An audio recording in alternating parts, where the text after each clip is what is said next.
Salut tout le monde, j'espère que vous allez bien. Aujourd'hui, on va parler de mon parcours.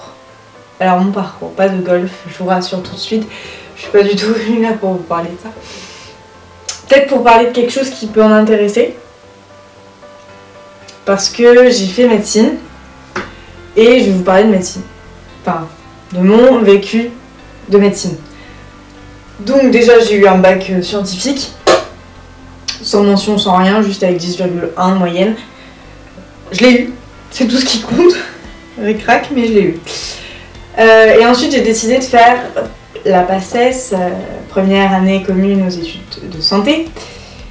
Je m'y étais pas lancée en mode ça va être cool, ça va être facile comme beaucoup le font. J'avais des retours, je savais ce que c'était, je savais que j'allais en chier clairement. Parce que je suis pas une grosse bosseuse, même si maintenant ça a changé. J'ai fait réellement 1 an et demi de médecine. La première année, on est les primants. Du coup, c'est compliqué déjà. Tu rentres, c'est pas du tout pareil qu'au lycée, c'est vraiment les amphis qui sont blindés. Le cours commence à 8h, mais t'es déjà devant la fac à 7h30, 7h25. Si tu veux avoir des places correctes, il faut y être à 7h15 chez nous. Après, peut-être Paris ou autre, avec les grandes facs, il faut peut-être y être encore plus tôt. Mais chez nous, à Limoges, 7h15, t'as une bonne place. On se rassure. On se rassure. Déjà, être 45 minutes avant un cours, même si je suis une personne extrêmement ponctuelle, non. Ce qui change aussi complètement, c'est que le prof, il est tout en bas. Nous, on a des amphis qui sont retransmis, c'est-à-dire qu'en fait, le cours est filmé et retransmis dans 3 autres amphis. 3 autres amphis, ouais. Donc, c'est-à-dire que si vous avez... Enfin, dans les autres amphis, vous pouvez bouger comme vous voulez, c'est vraiment pas des salles de classe, le prof, il vous voit absolument pas, vous faites ce que vous voulez de votre vie. Moi, j'aimais bien être dans l'amphi où il y avait le prof. Donc, l'amphi où c'est plus galère de trouver des places. Sauf que l'amphi est tellement grand que, par exemple, pour les cours d'anatomie, on voit pas ce que dessine le prof au tableau. Parce que, ouais... en anatomie, en tout cas la première année de médecine, enfin la PACES, le prof il dessine tout au tableau, il fait tout au tableau, même si vous avez votre polycopier, il va vous faire les dessins au tableau. Et donc ces dessins ils sont filmés et reprojetés dans les autres amphis ou sur les écrans, parce qu'en fait c'est tellement grand, voilà là où je voulais en venir, que du fond de l'amphi on voit pas les écrans tout en bas, enfin les tableaux tout en bas. Et du coup il y a au milieu de l'amphi 2 écrans qui projette ce qui est filmé et ce qui est retransmis dans les autres amphis. C'était un peu la galère, je vous l'avoue. Et du coup, à chaque fin de cours d'anatomie, tout le monde court devant et prend les photos du prof. Même si on a tout sur le poly. Voilà. Médecine, de manière générale, en tout cas, je vous parle de mon expérience, de moi, comment ça se passe dans ma fac. Comment ça se passait dans ma fac, parce que je n'y suis plus, bien sûr. On a tous les cours en fait, à partir du moment où vous êtes au tutorat ou à Format+, c'est l'école privée qui vaut une blinde et demie et qui je trouve apporte pas énormément de choses, je reviendrai sur ce point là. Ils vous donnent les cours en fait, vous n'avez pas besoin de les taper ou quoi, vous avez les cours. Et c'est quand même déjà un vrai avantage. Après moi ce que je peux conseiller éventuellement c'est avant d'aller, enfin en tout cas pour les primantes du coup, parce que les doublants c'est leur 2e année, ils ont raté la première, ils retentent une 2e fois et après si comme moi vous l'avez pas la 2e fois, tu retombes à 0, t'as que dalle et ça fait 2 ans que t'as ton bac et voilà. Je reviendrai là-dessus aussi après. Du coup je disais, vous avez les cours et ça franchement, lisez-les avant d'aller en cours, lisez la partie que le prof risque de faire, même si vous lisez pas tout, si vous lisez plus, au moins vous savez déjà de quoi il parle et vous pouvez intégrer des choses. Bref. Ça, normalement, vos tuteurs ou les tuteurs, ils doivent vous en parler. Le tutorat, c'est quoi? Le tutorat, c'est, nous, c'était tous les soirs de 18h à 20h, 2 heures, donc, ou des 2e année et 3e année très forts dans la matière qu'ils enseignent, qu'ils expliquent, nous donnent cours sur ces 2 heures-là. Donc, je sais, c'est très brouillon, mais je sais vraiment pas comment vous l'expliquer. J'aimerais juste... Enfin... Ouais, c'est très brouillon. Voilà, le tutorat c'est ça, c'est des deuxième et troisième année qui font ça bénévolement. Enfin, pas bénévolement, non, pause, pas bénévolement. Si, à moitié bénévolement. Mais en fait, ça fait partie des matières de deuxième et troisième année. Peut-être pas de troisième année, mais en tout cas de deuxième année. Vous êtes obligé de prendre une option et il y a soit l'anglais, soit l'anatomie, soit le tutorat. Et le tutorat, justement, c'est ça. C'est venir donner des conseils, des aides, des cours, faire des exercices pour tout ce qui est maths, chimie et physique au PACES. Donc pour ça, il faut quand même avoir eu sa première année, c'est une évidence. Être très bon dans cette matière pour pouvoir l'expliquer. Et voilà. Il y a des matières qui sont quand même très compliquées. Enfin bref. Et donc, qu'est-ce que vous allez avoir quand vous serez... Et par rapport à ça, vous avez Format Plus. Enfin, nous, Format Plus, c'est les prépas privés. Donc, où en fait, les enseignants sont là pour l'argent. Ils sont payés. Et en général, bien payés. Très, très bien payés pour tous ceux qui font physique-chimie. Physique-chimie. Puisque à chaque contrôle, c'est l'avantage de faire le tutorat et de faire Format Plus par exemple, c'est que vous avez des contrôles réguliers, alors que la fac, vous avez les cols qui ne veulent strictement rien dire, je vous le dis. Exemple, je finissais 3 centièmes au col sur 900. Est arrivé le jour du concours, j'ai fini 470e sur un peu plus de 1000. Donc les cols ne veulent strictement rien dire étant donné qu'il y en a qui trichent. Les doublants en général qui sont au fond, ils se passent toutes les réponses et donc forcément, t'as les 3 premiers, ils ont 19 partout. Tous, les 3 premiers, 19 partout. En fait, tiens, c'est étonnant.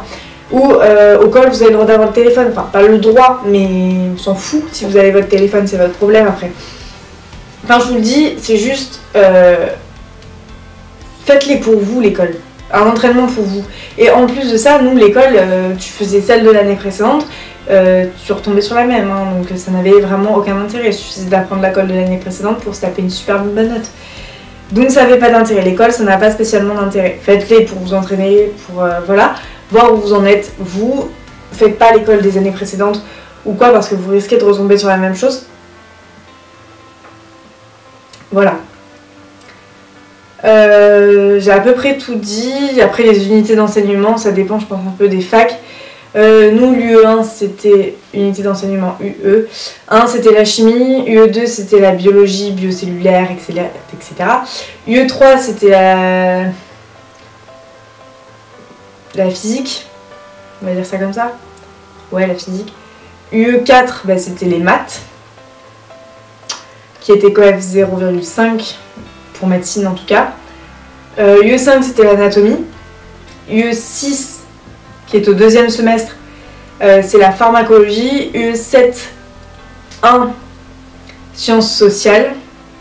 UE7 2 la psychologie. Alors la psychologie chez nous en tout cas c'était complètement différent. Tous les trucs c'est des QCM sauf la psycho. La psycho c'est du par cœur, du mot à mot, comme un peu les autres, mais même les autres il faut essayer de comprendre. Par exemple les maths et la chimie et la physique, il faut essayer de comprendre pour réussir, puisque c'est principalement des exercices, alors que bon, tous les autres, par exemple l'anatomie c'est du par cœur, mais on vous demande de répondre sur des QCM. La psychologie du coup, c'est du par cœur, certes il y a moins de choses à apprendre, mais c'est du par cœur mot à mot, c'est-à-dire qu'au partiel en fait, on vous donne un sujet, et il faut réécrire la partie du cours. Enfin, dit comme ça semble pas non plus aberrant, mais en fait vous êtes noté au mot, pas au nombre de mots que vous faites, au mot important dans la partie. C'est-à-dire que le prof il va vous noter sur 20, et il y a 20 mots absolument à mettre, et si vous les avez pas mis, ben, vous n'aurez pas 20. Après, je sais pas si les synonymes ça fonctionne, mais c'est rare de trouver des synonymes. Voilà, la psycho c'est ça, c'est complètement différent et c'est pour ça que les gens trouvent ça compliqué. Je l'ai trouvé compliqué ma première année, et ça reste compliqué même pour les doublants, sauf que les doublants, voilà, ils l'ont déjà appris une première fois. L'avantage qu'ont les doublants sur les primants, en tout cas au premier semestre, c'est qu'ils savent déjà comment ça fonctionne. Et qu'ils connaissent déjà le cours. Normalement. Après, chaque doublant fait comme il veut.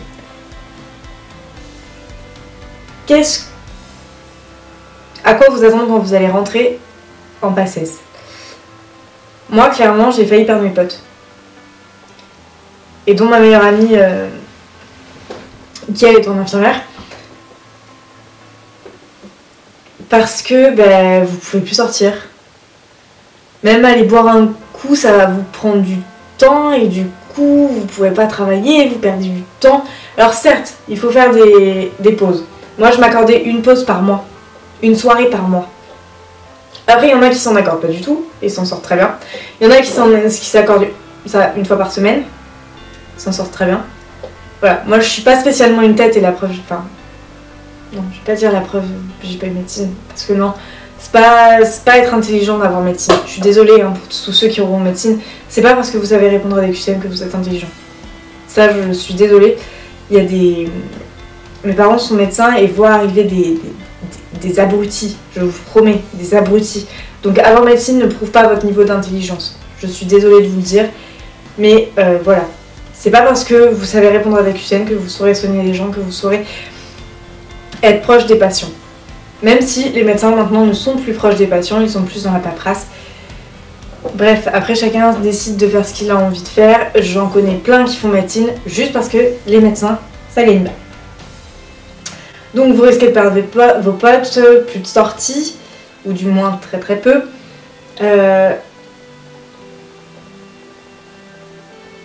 Une vie qui est comptée à la... je dirais pas à la minute, mais à la demi-heure près.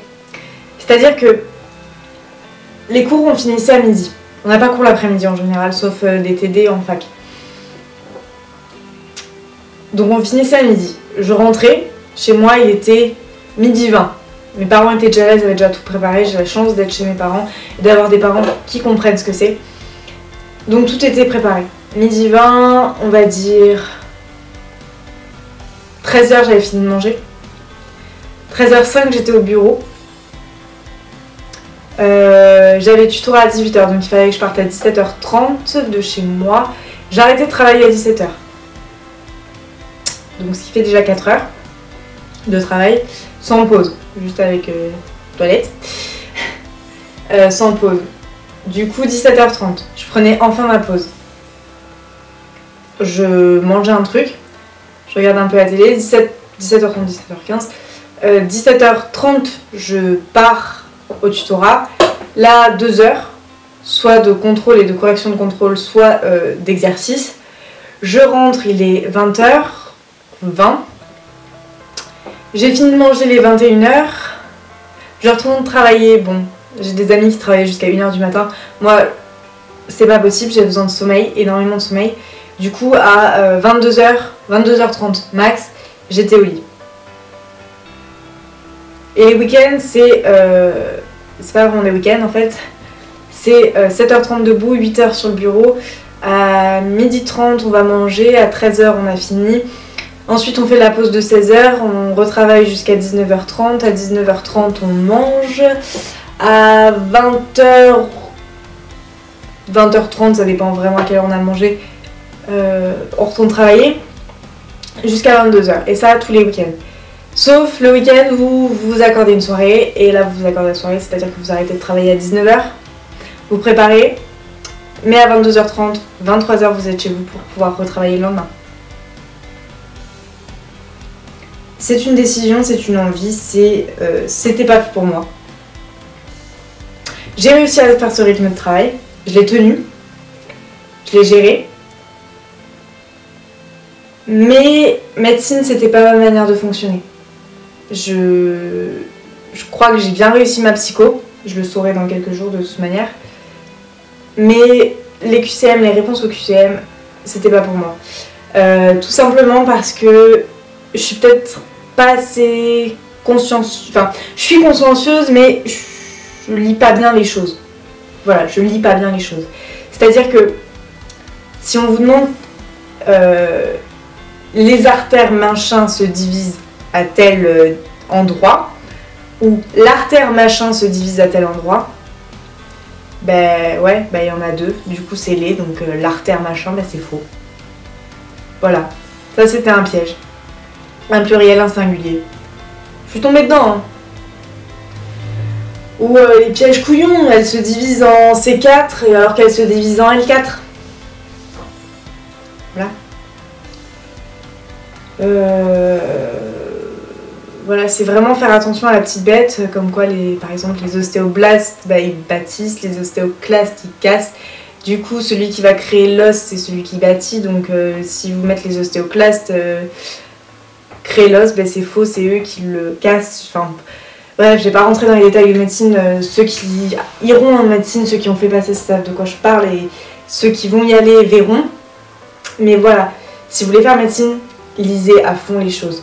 Et on a peut-être eu la malchance dans ma génération de nous apprendre la lecture globale. C'est-à-dire qu'on lit le début du mot, on lit pas la fin. Ça m'a peut-être aussi un peu pénalisé, je ne sais pas. Enfin bon, j'en suis pas plus malheureuse. Ça a été un... C'est vrai, quand j'ai décidé d'arrêter de médecine, je l'ai décidé en janvier, après les résultats de toute manière, où je voyais que c'était juste pas possible. Bah ouais, ça fait un vide. Parce que... t'es dans médecine tout le temps, tu travailles tout le temps, tu fais que ça. Et là, ben... qu'est-ce que je fais? Plus rien à faire. T'as plus rien à faire. Bon. Quand vous faites médecine aussi, il y a ceux qui vivent chez papa-maman, comme moi, et donc qui ont la chance ou pas, ça dépend. Moi, j'avais des parents qui comprenaient, qui étaient très silencieux et qui me faisaient à manger, etc. Et après, il y a les parents qui sont pas du tout silencieux, qui s'en foutent royal. Voilà. Après, si vous arrivez à bosser comme ça, bah, tant mieux pour vous, franchement, vous avez de la chance. Et après, il y a ceux qui vivent pas chez papa-maman, et là, il faut gérer la bouffe, etc. Donc ça, je pense que c'est un gros joyeux bordel aussi. Je vais faire les deux. Ce qui entraîne que, bah, déjà aussi, médecine, vous arrêtez le sport. Ou votre soirée de pause, bah, c'est le sport, justement. Moi, je sais que j'ai une amie, tous les mardis, elle allait à la danse. Je crois que c'est tous les mardis ou mercredis soir. Elle allait à la danse à la place du tutorat. Donc, c'est-à-dire que 18h, 20h, bah, elle allait se défouler. Et elle rentrait à travailler. Mais voilà, de manière générale, moi j'ai arrêté complet le sport. Et en fait, si on arrête le sport, bah forcément on prend du poids. Après, il y a ceux qui justement vivent pas chez papa et maman et qui n'ont pas le temps de se faire à manger et qui mangent plus. Donc voilà, médecine, ça met aussi en jeu plus que votre mental. Ça met en jeu votre mental, mais ça met aussi en jeu votre santé. Je tiens quand même à le dire parce que c'est important. J'ai eu des échos comme quoi une mère avait rendu visite à sa fille qui, à cause de médecine et avec manque de temps pour cuisiner, était arrivée à un stade d'anorexie ultime. Sa mère lui a dit « Tu arrêtes médecine, c'est fini ». Elle avait peut-être des chances d'avoir médecine, mais ça lui a pourri sa santé, son mental, et sa mère ne reconnaissait même plus sa fille, tellement elle était maigre. Donc je vous le dis, faites gaffe à ça. Franchement, si vous vous lancez dans la médecine, c'est bien, lancez-y vous à fond, mais ne vous oubliez pas dedans.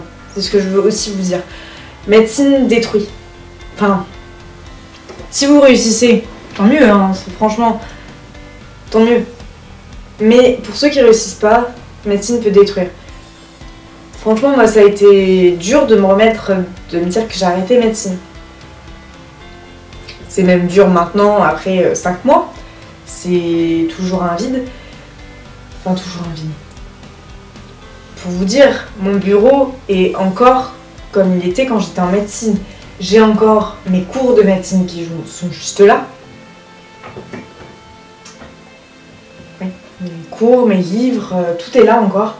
J'ai pas encore réussi à m'en séparer en fait. Je pense que tant que je serai pas dans de nouvelles études, parce que là du coup je travaille, je fais pas d'études. J'attends la rentrée de septembre là, septembre 2018, pour l'année 2018-2019. J'attends cette rentrée là pour peut-être faire place nette. En attendant, c'est encore le bordel. C'est encore médecine avec tous les post-it. Ouais, c'est encore médecine sur mon bureau. Du coup, voilà, j'ai fait médecine et j'ai arrêté. Maintenant, qu'est-ce que je fais? Maintenant, je travaille à KFC et je garde des enfants. Si je peux vous donner un conseil, ne travaillez jamais chez KFC. En tout cas, pas chez le mien. Vous êtes traité comme de la merde, hein, je vous le dis clairement. Moi, là, je vais mettre ma démission dans 2 semaines. Ouais, dans 2 semaines, je démissionne. Pour travailler en usine, ça sera peut-être moins bien, mais au moins je serai à 35 heures et pas à 15 heures par semaine. 15 heures par semaine qui vous l'école le week-end, et donc du coup, le week-end, vous pouvez pas voir vos potes. Vous travaillez entre midi et 2, bon ça, ok, c'est la restauration, je dis pas, c'est normal. Si vous travaillez pendant 5 heures, bah, vous n'avez pas de pause. Même pas un quart d'heure pour aller pisser, quoi, rien du tout, nada, peanuts. En plus, moi je suis en CDI. Donc je suis obligée de poser ma lettre de démission. Ça fout mal quand même à Pôle emploi. Pourquoi éviter KFC encore? Non, si. Propose des postes de manager à tour le bras. Ça fait même pas 5 mois que j'y suis, on me propose de passer manager. Ok. Niveau organisation, c'est de la merde. On m'appelle à 18h50 alors que je suis pas censée travailler pour que je vienne m'embaucher à 19h. J'ai rien d'autre à faire, donc évidemment je vais dire oui. De l'argent en plus. Mais bon, voilà. Qu'est-ce que je vais faire après? Qu'est-ce que je compte faire en septembre? J'ai passé les concours infirmiers. J'en ai passé 2. J'ai passé le public et le privé. J'ai pas eu le public parce que j'ai eu 6 à une de mes notes. J'ai passé le privé, j'ai eu les écrits du privé. J'ai passé l'oral. On verra comment ça se goupille, j'ai la réponse dans 10 jours. Dans 10 jours, j'ai la réponse. Et donc de là, s'ouvrent 2 portes. Soit j'ai infirmier et du coup je vais à la Croix-Rouge infirmier. Ce que j'adorerais vraiment. Soit j'ai pas infirmier et je suis prise en fac de sciences. Et du coup je vais en fac de sciences, faire une année de sciences. Après pour faire quoi, j'en sais rien. Je pense que je repasserai encore une fois les concours infirmiers. Et si je les ai pas, c'est pas ce que je vais faire de ma vie les gars. Donc bon.